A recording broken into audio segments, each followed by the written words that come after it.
नमस्कार, मैं श्यामगिरी। आप देख रहे हैं टीएफडी इंडिया न्यूज 24। टीएफडी इंडिया न्यूज 24 में आप सभी दर्शकों का स्वागत है। उत्तर प्रदेश के अंदर अखिलेश यादव क्या विलय करेंगे कांग्रेस में अपने 37 सांसदों को? क्योंकि अखिलेश यादव के सामने अब अपने सांसदों को बचाने की एक चुनौती की हवा निकली, क्योंकि ओम प्रकाश राजभर जो कैबिनेट मंत्री हैं योगी सरकार में, उन्होंने या केशव प्रसाद मौर्य ने जो कहा उसके अनुसार अगर अखिलेश यादव बचाने की कोशिश करते हैं तो 99 कांग्रेस के हैं और 37 शामिल हो जाएंगे तो थोड़ा मुश्किल हो जाएगा टूटना। लेकिन अखिलेश यादव इसके लिए तैयार है क्या? सबसे बड़ी महत्वपूर्ण बिंदु यह है, जिस तरह से इस वक्त राजनीति चल रही है, टीएमसी ममता बनर्जी की टूट गई और भारी मात्रा में 2/3 टूट गई। तो अगर 28 में 20 ममता बनर्जी की टीएमसी टूट सकती है, 80 में 60 विधायक टूट सकते हैं और टूट गए महाराष्ट्र के अंदर उद्धव ठाकरे की शिवसेना के 6 टूट गए, तो फिर 9 में 6 टूट गए तो 2/3 टूट रहे, तो फिर अखिलेश यादव की क्यों नहीं टूट सकते 2/3? 25-26 सीट तो होते हैं। ऐसे में बेचैनी तो अखिलेश यादव में है, लेकिन अखिलेश यादव इस पर गंभीर कितने हैं, यह बड़ी महत्वपूर्ण है। अब ओम प्रकाश राजभर की बातों में कितना दम है? क्या ओम प्रकाश राजभर स्वयं दे रहे हैं या दिलवाए जा रहे हैं? ओम प्रकाश राजभर जो है उत्तर प्रदेश में, उन्हें खुद को नहीं पता रहता कि उनका जिला अध्यक्ष कौन है, नहीं बता पाते हैं। यह राजनीति है उनकी, और ऐसे अनाप शनाप बयानों के लिए जाने जाते हैं, मुंहफट जैसा कुछ भी बोलते रहते हैं। और पीछे चुनाव के वक्त भी देखा गया, कहा यह जाता है, आरोप उनके ऊपर यह लगता है कि यह बयानबाजी जो होती है वो लेने देने के लिए बयानबाजी करते हैं, थोड़ा बहुत मिल जाता है तो बस उनकी हो जाती है। लेकिन अमित शाह के दबाव में योगी आदित्यनाथ ने उन्हें मंत्री बनाया और अब उत्तर प्रदेश का चुनाव आ रहा है। कहा जा रहा है कि समय से पहले चुनाव भी होगा, और समय से पहले होगा तो उनको पैसे भी चाहिए ना चुनाव लड़ने के लिए। कहां से पैसे आएगा? उनको कोई उद्योगपति पैसे थोड़ी देगा, उनकी उतनी साख नहीं है कि उनको उद्योगपति कोई पैसे दे दे, क्योंकि उनके कहने को कुछ होता भी नहीं है।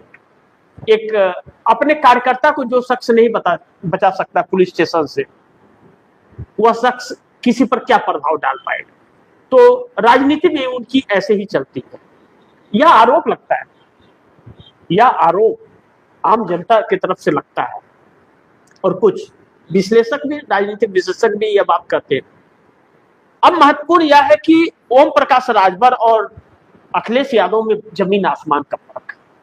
लेकिन जमीन आसमान का फर्क है, इसका मतलब यह नहीं कि अखिलेश यादव आजाद हो चुके हैं। जो बातें ओम प्रकाश राजभर ने कही है, क्या कहा कि बंगाल हो गया, महाराष्ट्र छोड़िए, महाराष्ट्र में क्या हो रहा है, जो होना है हो गया वहां, आप यूपी की चिंता कीजिए कि यूपी में क्या होने जा रहा है। ओम प्रकाश राजभर ने यह आरोप लगाया कि राम गोपाल ने लिस्ट अमित शाह को थमा दी है कि ये लिस्ट है, ले लो। किसी ऐरा गैरा पे आरोप नहीं लगाया अखिलेश यादव के चाचा पर, जो हमेशा जाने जाते हैं भारतीय जनता पार्टी के नजदीकी, और हमेशा उन्होंने 24 में भी यह कोशिश की थी कि कांग्रेस के साथ में चुनाव न लड़े अखिलेश, लेकिन अखिलेश लड़े और परिणाम अच्छा हुआ। अब ऐसे में आज अभी इस वक्त जब हम लोग लाइव हैं, इस वक्त उद्धव ठाकरे शिवसेना गुट के 9 सांसदों की इमरजेंसी बैठक बुलाई गई है दिल्ली के अंदर, व्हिप जारी किया गया था, लेकिन कहा जा रहा है कि 6 आए ही नहीं, अभी भी 6 नहीं पहुंचे। तो क्या हम मान ले कि वह 6 आज श्रीकांत शिंदे, एकनाथ शिंदे के बेटे के साथ में बैठक करके वह चले जाएंगे स्पीकर ओम बिरला के पास? कुछ भी हो सकता है। लेकिन अब अखिलेश यादव के लिए चिंता कितनी बड़ी बात है कि एक तो चुनाव होने वाला है और कहा जा रहा है कि 27 का चुनाव समय से पहले होगा और नवंबर दिसंबर में इसी साल में होगा। अगर नवंबर दिसंबर में होता है तो फिर वक्त बचा नहीं है, 4 महीने का वक्त बचा हुआ है। और यह भी कहा जा रहा है कि चुनाव आयोग ने सारी तैयारी कर ली है, सरकार ने सारी तैयारियां कर ली है, सरकार के अंदर के लोग हैं उन लोगों की तैयारियां हो चुकी है, विपक्ष को कानो कान खबर नहीं थी। लेकिन इंडिया गठबंधन की बैठक से के अंदर राहुल गांधी ने जो बातें कही कि अब आप पुराने तरीके से चुनाव लड़ करके और चुनाव नहीं जीत सकते, यह आरोप राहुल गांधी ने यह बात कही कि कहा कि आप सब मेरी आलोचना कर सकते हैं, आपको पूरी आजादी है, कीजिए, लेकिन आप अगर सोच रहे हैं कि पुराने तंत्रों से और पुराने तरीके से आप चुनाव लड़के जीत लेंगे तो आप जीत नहीं सकेंगे। आप चुनाव जीत चुके हैं, 27 का पहले ही जीत चुके हैं। जनता आक्रोश में है, इस सरकार के खिलाफ है जनता, लेकिन फिर भी आप जीत नहीं सकते। दो चीजें हो गई कि आप जीत चुके हैं क्योंकि जनता गुस्से में है, सरकार को हराना चाहती है, आप जीत जाएंगे चुनाव, लेकिन फिर भी नहीं जीत सकते क्योंकि तंत्र जो है, चुनाव आयोग, न्यायपालिका, ईडी, सीबीआई, इनकम टैक्स, यह सब उनके साथ और वह आपको जीतने नहीं देगी। अब इन सब से आपको बचना है तो नया तरीका अपनाना पड़ेगा, यह बात राहुल गांधी ने कही और उनके 9 मिनट के ऑडियो में भी यही चीजें निकल करके आई। आप दर्शकों ने सुना भी होगा। अब ऐसे में राहुल गांधी ने जनता के बीच और सड़क पर उतरने की बात उसमें कही थी, फिर भी तेजस्वी यादव का, चाहे अखिलेश यादव का नाम भी लिया उन्होंने, चाहे उद्धव ठाकरे का, लेकिन फिर भी आप आलोचना करना चाहते कीजिए, लेकिन इसके अलावा आपके पास कोई रास्ता नहीं है क्योंकि चुनाव आयोग आपको कहता है गेट आउट और न्यायपालिका कहता है बोले कि हाई कोर्ट जाओ,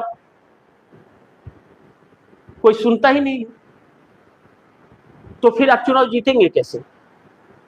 आपका नामांकन ही रद्द कर देगा। उसके बाद आप जाओगे, चुनाव आयोग पास कहेगा गेट आउट, आप सुप्रीम कोर्ट जाएंगे, वो कहेंगे भैया लोअर कोर्ट से होकर के आओ ऊपर सुप्रीम कोर्ट, लोअर कोर्ट जाओ, डिस्ट्रिक्ट कोर्ट जाओ, हाई कोर्ट जाओ, सुप्रीम कोर्ट तब आओ, तो फिर देखेंगे।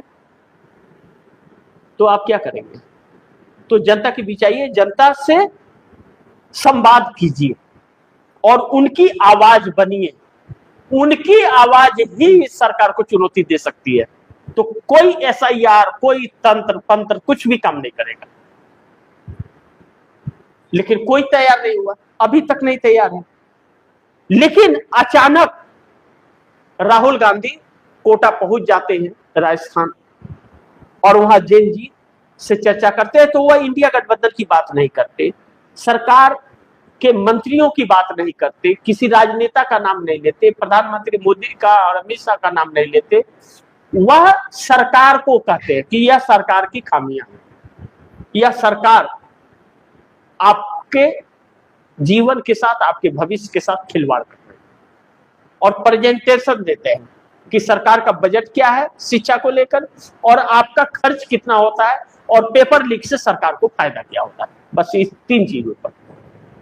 और यह समझा दिया कि कैसे हम नर्सरी में जाते हैं, उसके बाद में 10th जाते हैं, उसके बाद डिग्री करते हैं, उसके बाद में आते हैं हम नीट या सीबीएसई बाकी चीजों के लिए हम कैसे आते हैं और उसके बाद रोजगार कहाँ है। रोजगार है ही नहीं, पेपर लीक हो जाता है। और यह पूरे देश का मामला है। तो छात्रों के भविष्य के साथ खिलवाड़ हो रहा है, तो उनके पेरेंट्स भी है, घर में और परिवार है। तो यह एक ऐसी थ्योरी अपनाया राहुल गांधी ने, जो राहुल गांधी तो निकल पड़े, देखे कि यह लोग कोई बस यह नाम के हैं, किसी काम के हैं नहीं, यह लोग नहीं आने वाले हैं, न तो समझने वाले हैं, हम निकल पड़े। तो राहुल गांधी निकल पड़े। ममता बनर्जी समझ गए, और ममता बनर्जी ने नेता मान लिया राहुल गांधी को, और ममता बनर्जी भी सड़कों पर निकल गए। दोनों के डिफरेंस को समझिए आप दर्शक, कि ममता बनर्जी ने भी एक शब्द नहीं बोला, और ममता बनर्जी के पीछे वही कारवां चलता गया जो पहले कारवां, पूरा भीड़, पैर रखने का जगह नहीं, वैसे ही कल भी देखा गया। लेकिन एक शब्द भी ममता ने यह नहीं कहा कि मोदी ने हमारे साथ यह किया, और चुनाव आयोग ने यह किया, या अमित शाह ने यह किया, या यह लोग टूट के चले गए, हमें धोखा दिया, तकलीफ दिया, हमारी ये किए वो किए, कुछ भी नहीं बोला। चुपचाप साइलेंटली चलती रही, सरकार को बेचैन कर रही, यह चीजें सरकार को बेचैन कर रही है और जनता को सोचने पर मजबूर कर रही है। चुपचाप साइलेंट चले। और राहुल गांधी ने भी साइलेंटली छात्रों की बात की, किसी पर हमला नहीं कि कोई भाषणबाजी नहीं, और करके निकल गए। अब सोचने को लोग मजबूर हो गए, तो सरकार बेचैन है। अब ऐसे में सरकार 2/3 बहुमत के लिए जब सड़क पर निकली है, एक दमनकारी जब दमन करने के लिए निकला है, तो उससे बचाने के लिए अखिलेश यादव के पास क्या रास्ता है? अपने 37 सांसदों, क्योंकि अखिलेश के 37 सांसदों पर अमित शाह की नजर है। रास्ता क्या है सांसदों को बचाने का अखिलेश के पास? अब उद्धव ठाकरे शिवसेना के 6 सांसद टूटने के बाद जो 150 करोड़ रुपए की बात कही जा रही है, एक सांसद के पिता का बयान आया कि 150 करोड़ एक सांसद को। सोचिए आप जरा, 150 करोड़ का अपन एक सांसद को, तो आप सोचिए कि कितने पैसे दिए जा रहे हैं सांसदों को। वह सांसद फिर एक शब्द नहीं बोल सकते, पूरा दमन हो जाए, उनका क्षेत्र पूरा उखाड़ ले जाए, सरकार को कुछ नहीं बोल सकते क्योंकि वो पैसे लिए। तो यह सांसद नहीं बिक रहे हैं, यह सांसद नहीं टूट रहे हैं। उस 4 विधानसभा का एक सांसद होता है, उन 4 विधानसभा के उस जनता को बेच रहा है वह सांसद 5 करोड़, 50 करोड़, 100 करोड़ और 150 करोड़। और उत्तर प्रदेश के अंदर अखिलेश यादव के साथ खरीद फरोख्त भी होगी, और ईडी, सीबीआई और पुलिस की लाठी भी पड़ेगी, कनपटी पे भी लग सकता है, डरा धमका के और बिना दिए हुए भी उठा लाएंगे। तो अखिलेश यादव के पास क्या रास्ता है उन 37 सांसदों को बचाने का अमित शाह की नजर से? और इस दमनकारी पार्टी से आखिर अखिलेश यादव क्या रास्ता निकाल रहे हैं चुनाव लड़ने को? एक बात निकल करके आई जो बड़ी चौंकाने वाली है। एक बात तो सच है कि मैं आप दोस्तों को बताऊं, 99 कांग्रेस की है और प्लस 37 अखिलेश यादव की है। यह अगर जुड़ जाते हैं तो 136 हो जाएंगे। 136 अगर हो जाएंगे तो 2/3 में आप दर्शक जानते हैं इस सरकार के लिए इतना आसान नहीं होगा, इतना आसान नहीं होगा तोड़ पाना। फिर इसे 80 से ऊपर तोड़ना पड़ेगा, 80 तकरीबन तोड़ना पड़ेगा, फिर तो बच सकते हैं, अन्यथा टूट जाएंगे। अब दूसरी चीज, चुनाव को लेकर के एक बात निकल के आई, इक्वल टू व्हाट का मैंने जो 99 प्लस 37 इक्वल टू व्हाट जो मैंने कहा आप दोस्तों, इसका रीजन यह है कि अगर जुड़ गए तो 135 हो, नहीं जुड़े तो 99 रहेंगे। तो इसलिए क्या होगा, क्वेश्चन मार्क मैंने दिया। दूसरी चीज कि अखिलेश यादव की तरफ से, अखिलेश यादव की बात नहीं है लेकिन समाजवादी पार्टी की तरफ से एक बात निकल करके आ रही है कि 403 उत्तर प्रदेश की विधानसभा सीटों पर तैयारी कर रहे, वह अकेले लड़ेंगे चुनाव। 403।